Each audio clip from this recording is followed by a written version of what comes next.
Hi, my name's Victoria Cunningham Downey and I'm the founder of StretchBodyMind and the creator of Stretch Your Biz.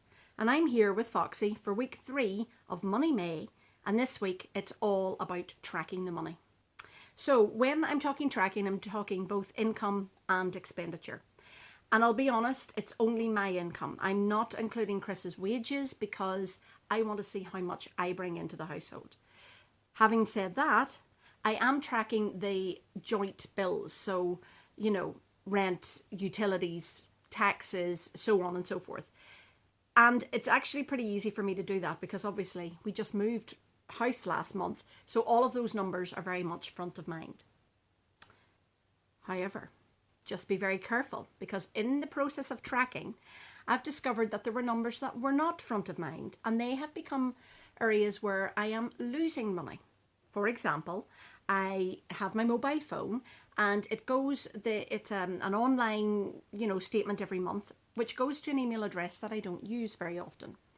And as a result, when I started to track, I'm realizing that I'm spending between like £5 and £10 extra every month on my mobile phone. And I'm not even sure how or why, but it's now that I've caught it, I'm going to stop it.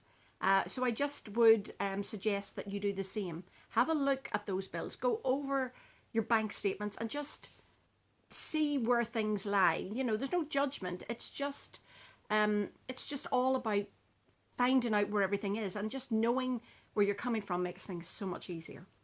And talking of easy, I have made this really easy for myself because I have an app on my phone. It was free, and that's how I'm tracking the money. It's really, really simple. Every time I buy something, I just type in the receipt, the price, into my little app, and I could set the categories for myself, and so I knew what was going where.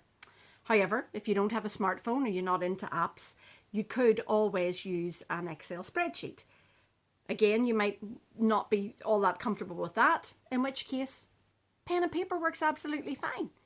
My love of the Excel spreadsheet, I think, comes from my years of working in the sort of community youth work field.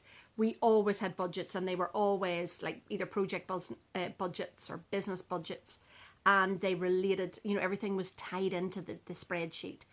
So I find them quite interesting to fill in. And I actually think this whole I'm saying this week, but I've actually been doing this for the whole month of Money May. I am finding it a really eye-opening process. So my suggestion is get yourself an app, get yourself a spreadsheet, or get yourself a pen and paper and start writing down where the money's coming in, where the money's going out, and it just makes you feel more in charge of everything. Just like, okay, everything will be all right. So I invite you to let everything be all right and let me know how you get on our Facebook group, and I will talk to you next week. Bye bye.